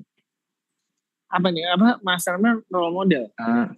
Tipsnya untuk para pebisnis kopi yang di luar sana yang baru memulai start nih. Apa sih tipsnya untuk memulai bisnis kopi ini yang ingin disampaikan? Yang pertama kalau konteksnya usaha Mas Ramdan, pastikan diri kalian memang mau apa enggak jadi pengusaha dan ngerti apa enggak apa itu pengusaha. Karena dari situ akan terjawab tidak semua orang bisa jadi pengusaha. Tapi apakah orang punya jiwa yang berusaha, intrapreneurship dalam diri? Ada. Tapi apakah dia harus jadi pengusaha? Nggak semua orang punya itu. Dan tapi apakah itu tidak bisa dibentuk? Bisa. Jadi Q-nya habis itu nanti ada di mentality gitu. Jadi sebelum berbicara teknik bisnis yang susah-susah, aku ajak dengan mulailah dengan kenali diri kamu dan sebersyukur apa kamu terhadap diri kamu terhadap apa yang sudah kamu miliki gitu. Biasanya after kita sadar dan bersyukur dengan apa yang kita miliki, orang akan tahu potensi yang dimiliki sama diri sendiri. Dari situ kita akan terbiasa melihat potensi apa yang ada di luar yang bisa dilakukan sama diri kita sendiri. Jadi jangan terlalu fokus sama cari modal, cari kenalannya susah-susah. Aku belajar banyak hal sederhana di sekitar kita bisa kita berikan added value. Yang akhirnya added value itu memberikan margin. Yang akhirnya margin itu kalau di manage dengan investment yang baik, dengan risiko yang baik, dengan operating yang baik, ternyata udah memberikan bisnis yang cukup tersendiri gitu. Nah, yang terakhir buat aku, kadang kita nulis visi misi itu suka basa-basi gitu ya, biar keisi. Tapi please make a time buat nulis vision tersebut, karena minimal vision tersebut yang akan narik kalian kalau kalian lagi bosen, lagi jatuh, lagi bingung, lagi terpuruk, atau bahkan lagi enak-enak pun. Kadang kita bisnis kita juga keenakan sampai lupa ini sebenarnya mau kemana sih. Dapat opportunity yang lain, dapatlah ditawarin invest sama orang lain, merger sama orang lain. Tapi akhirnya bisnisnya goyang karena tidak stick to their vision gitu. So make it vision and very very clarity. Terus make it punya milestone di sana. Karena mimpi itu gampang, tapi eksekusi awalnya itu akan susah. Tapi kita bisa selama step by step-nya gitu kan. So di luar itu banyak ilmu bisnis. Tadi juga Dr. Chua sudah menjelaskan. Tapi balik lagi yang bikin kita beda itu memang mental kita sendiri soalnya. So if you want to be entrepreneur, make it mentality punya entrepreneur. Kalau kalian mau masuk food F&B beverage service, pastiin kalian memang mau jadi pelayan orang lain. Karena it's all di food F&B ini it's all about melayani gitu. Kayak tadi Dr. Chua sudah bilang yang di mention itu di apa namanya psikologinya dan jasmaninya orang kan. Jadi ya terlalu banyak kalau kita nggak bisa care sama diri kita, gimana kita care sama orang lain. Kalau kita masih sibuk sama diri kita, gimana kita mau ngelainin orang lain gitu. Buat aku itu dulu deh, karena kalau yang lain-lainnya udah ada di buku-buku bisnis di toko-toko buku sebenarnya. Benar, luar biasa sekali Mas Tio. Iya, itu sangat penting sekali Mas Tio. Mentality ya, seperti anak zaman sekarang banyak sekali mentality dan mindsetnya yang begitu nggak begitu kuat ya, dikit-dikit ngeluh. Nah itu benar harus dibangun dulu. Jadi bisnisnya kan jatuh bangun ya Mas Tio ya, kadang kadang down. Nah visi dan misi itu yang membuat kita benar. Jadi sirotol mustaqim bahasanya, jalan lurus tuh, jangan melenceng bahasanya. Jadi akan terus kita ingat tuh visi misinya ke depannya. Baik Mas Tio, dengan izin saya mau cek dan baca pertanyaan dari peserta webinar ya Mas Tio ya, atau Q&A-nya. Q&A sudah ada? Sudah ditampilkan. Oke nih dia. Ada dari Ibu Heriani dari dosen Universitas Terbuka. Mas, belakangan kan bisnis kopi merebak di mana-mana, tapi banyak juga yang nggak bisa bertahan. Dari pengalaman Mas Tio nih, apa hal-hal yang kita harus aware dari bisnis kopi ini supaya bisa bertahan? Kira-kira kalau jual kopi harus jual yang lainnya atau hanya kopi saja? Ya, gimana Mas Tio? Buat yang bertanya, ini semuanya nggak ada jawabannya pasti dan tepatnya. Karena tadi kasus tutupnya kenapa kita harus bahas dulu lebih detail ya. Tapi pertanyaan yang kedua aku rasa itu nggak bisa ditanyakan. Even aku expert sekalipun, even aku punya data sekalipun, bukan aku yang bisa menjawab itu. Yang bisa menjawab itu adalah si entrepreneur itu sendiri. Karena dia yang lebih banyak bermain dengan konsumennya dia kan. Jadi diri kalian yang bertanya ini, dia bisa jawab itu harus kalian. Kalau kalian tidak bisa menjawab ini, berarti jangan bisnis dulu. Kasarnya gitu loh. Karena it's all about understanding your market first, baru mikirin bisnisnya diapain, tumbuhnya gimana, jalannya gimana, dan sebagainya. Kalau jawaban general pasti aku bisa jawab kan, harusnya jual barang lain, ya kalau bisa jual. Kalau kalian mau punya market yang lebih luas. Tapi kalau buat kayak Tuku produknya sedikit kan. Karena Tuku mau fokus sama vertikalnya. Kita mau main margin yang cukup, jadi kita beli produknya raw material, nggak mau lebih ribet, tapi kita fokus dari proses sangrai sampai seduhnya gitu. So nggak ada jawaban benar salahnya di sini gitu. Tapi balik lagi, kalau kita tahu marketnya mau apa, nah itu yang harus dikejar sebenarnya. Nggak harus banyak, nggak harus sedikit, tapi harus menjawab kebutuhan tersebut. Nah problemnya kita tadi menjawab paham yang dibutuhin itu apa enggak sebenarnya. Yang pertanyaan pertama tadi apa ya Mas Arman? Aku lupa Mas. Tadi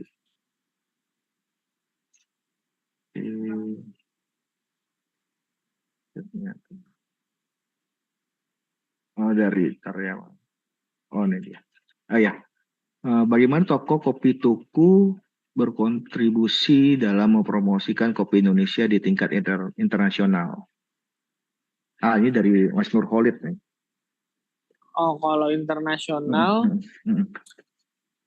per 2 tahun terakhir, Tuku sudah coba mondar-mandir di Jerman dan di Belanda. Terus kita coba visit beberapa negara lain kayak Singapura dan sebagainya. Minggu depan kami ke Korea. Pada intinya bukan masalah kemananya, tapi kami pun terus belajar di global market seperti apa. Memahami ruang gerak kopi Indonesia di global ada di mana. Kami lagi cari positioningnya harus diisi sama market coffee Indonesian coffee seperti apa. Dari situ Tuku mulai bebenah cara hadir di global seperti apa. Tapi yang jelas plan to go international kami sudah dimulai dari beberapa tahun sebelumnya. Jadi saat ini kami berpendapat kami harus meningkatkan apresiasi terhadap dunia global terhadap kopi Indonesia dengan cara konsumsi kopi Indonesia meningkat dulu. Yang kedua, ekosistem kopi Indonesia dikuatkan dulu sehingga kita bisa saling ngebantu dalam menunjukkan kayak apa sih kopi Indonesia, kayak apa sih kafenya Indonesia, apa cerita di baliknya. Nah, itu yang lagi kami bangun sekarang sebenarnya. Dengan cara hadir dulu ke sana, ngobrol sama market global gitu. Jadi harapannya pada saat ingat kopi, ingat Indonesia, sangat ingat kopi Indonesia, ingat toko kopi Tuku. Iya, baik. Iya, saya lihat juga tuh Mas Tio di Jepang tuh Toyota dan Kopi Tuku dia kolaborasi ya Mas Tio ya untuk mobilnya ya, untuk mobil Kopi Tuku di Tokyo Jepang di Mobility Show 2023. Betul. Menarik sekali. Ya baik. Tadi pertanyaannya tertinggal tuh dari Mbak Heriani, apa hal-hal yang harus kita aware dari bisnis kopi ini supaya bisa bertahan dari pengalaman Mas Tio ya yang tadi. Itu nyambung yang tadi sih berarti Mas Ramdan. Oke. Ekspektasi buat aku baik. Kita boleh punya modal banyak, kita boleh punya lokasi bagus, kita boleh punya partner influencer atau artis. Tapi kalau yang kita jual nggak ngejawab, percuma gitu. Kita bisa nemu juga kan bakso enak pinggir jalan yang kotor tapi ya udah terjawab ekspektasinya gitu. Tapi ada juga bakso enak juga tapi di hotel nggak dibeli, mungkin karena mahal, mungkin karena feel-nya kurang kotor gitu rasanya gitu. Jadi ekspektasi itu macam-macam kan sebenarnya. Nah terkadang pada saat kita tidak paham itu, yang kita ubah-ubah banyak banget tuh. Pecat karyawannya lah, ganti manajernya lah, ganti supplier kopinya lah, ganti mesin kopinya lah.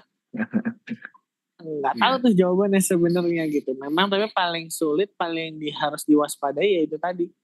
Even kayak orang bilang kita enak pun, itu juga harus diwaspadai. Enaknya tuh enak karena apa gitu. Takutnya orang bilang enak, kita jualannya ngerasa jualan kopi, ternyata pas dilihat di data kasir, yang enak yang dibeli ternyata asli city gitu. Atau kuenya gitu. Berarti kita menaruh investment yang salah kan. Atau kita yang laku barangnya dibilang enak dan laku, banyak, salesnya tinggi, tapi di produk yang profit marginnya rendah ternyata. Kita nggak sadar. Jadi kita secara sadar berkedok coffee shop, tapi ternyata tidak jualan produk kopi, dan jualan produk yang mungkin beli roti yang rotinya dari supplier udah mahal, akhirnya marginnya tipis gitu. Kadang-kadang sering terjadi jebakan kayak gitu, baik lagi, dan itu terjadi karena si pelaku usaha lebih pengen punya usaha kopinya daripada menumbuhkan usaha kopinya gitu. Baik. Terima kasih Mas Tio. Ada satu lagi Mas dari Hanif Dwi nih. Saya mau tanya, bagaimana Anda menghadapi kritikan yang datang dari customer? Apa yang Anda lakukan sebagai CEO perusahaan? Dari Hanif Dwi. Ya, silakan. Agak sama kayak Mas tadi ditanya Mas Ramdan kan ya. Yang jelas tadi Mas Dwi, aku ulang lagi, aku dalam posisi yang sangat bersyukur dan aku mengajarkan teman-teman harus seterbuka mungkin, semendengar mungkin. Karena Mas suka nggak suka, nyebelin nggak nyebelin, salah atau benar omongannya, pasti ada ruang improvement di sana, sekecil apapun. Ya selama kita memang mau tumbuh, buat aku ya harus didengar. lebih serem lagi kalau nggak ada yang komplain soalnya. Nggak komplain, tiba-tiba dia pergi aja. Pindah aja ke brand lain. Itu lebih sedih sih buat aku. Jadi mendingan kalau dia komplain kan jadi bisa diomongin, jadi bisa diperbaiki dan sebagainya. Jadi moodku cukup jelas, cukup clear seperti itu. Makanya kalau mungkin teman-teman juga ada yang lihat case-nya Tuku yang terakhir mungkin, terlepas banyak yang membela Tuku, buat kami itu ada ruang buat diimprove. Jadi buat kami mendingan satu, kami harus memastikan yang komplainnya sudah kami terima, sudah kami cek kondisinya gitu. Kemudian yang dikomplainnya kami follow up, kami cek ruang perbaikannya. Yang ketiga ya udah bikin engagement baru yang membuat bahwa sebuah learning pasti bisa akan memberikan buat Tuku menjadi lebih baik lagi sebenarnya. Jadi ya alhamdulillah semua kemarin berjalan dengan baik dan akhirnya itu tetap mempererat dan tetap bersyukur bahwa kami bersyukur punya banyak tetangga Tuku yang sangat sayang dan peduli sama brand kami gitu. Baik. Ya, waktu masih 10 menit ya. Ya, ini terakhir Mas nih. Kita ketahui pada saat COVID-19 kemarin, pada saat pandemi, hal apa yang membuat Kopi Tuku tetap bertahan hingga saat ini, Mas Tio?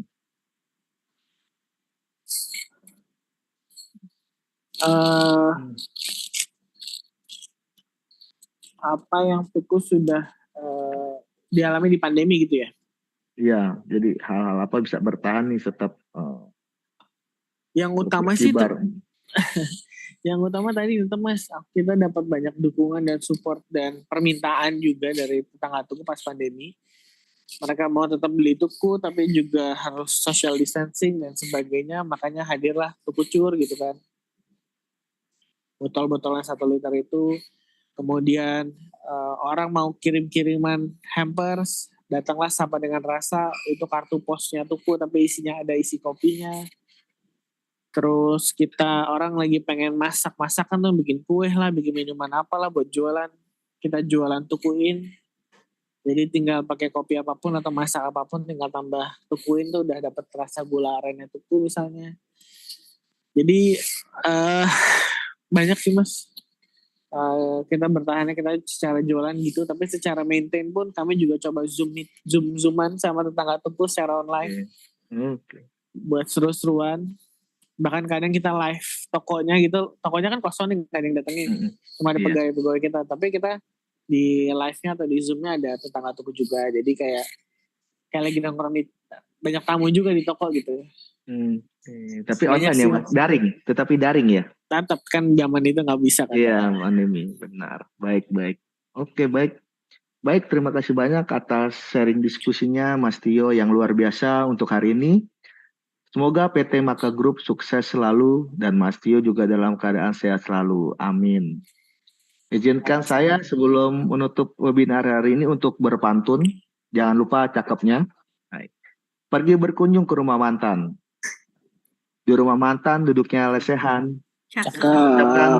Saya ucapkan terima kasih untuk perhatian dan maaf jika ada kesalahan. Terima kasih. Baik, terima kasih telah tergabung dalam sesi webinar kami hari ini. Kami berharap Anda telah mendapatkan wawasan berharga tentang praktik terbaik dalam makanan dan minuman. Kami sangat menghargai partisipasi Anda dan semoga Anda dapat menerapkan pengetahuan yang Anda peroleh dalam pekerjaan Anda. Sampai jumpa lagi di webinar berikutnya. Salam sehat selalu. Saya kembali kepada MC Mbak Yuta. Silakan Mbak Yuta. Okay, thank you, Mr. Tio, Mr. Ramdan, for giving us such inspirational and motivation for us to be an entrepreneur. Mr. Tio shared that becoming a successful entrepreneur is a dynamic process that requires continuous self-improvement and adaptation. Stay committed to your vision. We must have a soul of service. Keep learning in the face of challenge, and you'll be on the path to success. We would like to thank Dr. Chua and Mr. Tio for the valuable sharing, and of course to all the participants for your active participation. Hopefully this webinar gives inspiration, knowledge about best practice for F&B service. We would like to invite Dr. Chua first to accept our gratitude and certificate of their generous heart to be the speakers in the webinar. So ICT team, please help to show the certificate. Okay. Thank you, Dr. Chua. Thank you so much. Thank you so much, Dr. Chua. Oke, next untuk Mas Tio juga akan ditampilkan sertifikatnya. Mohon untuk tim ICT untuk menampilkan sertifikat untuk Mas Andanu Prasetyo.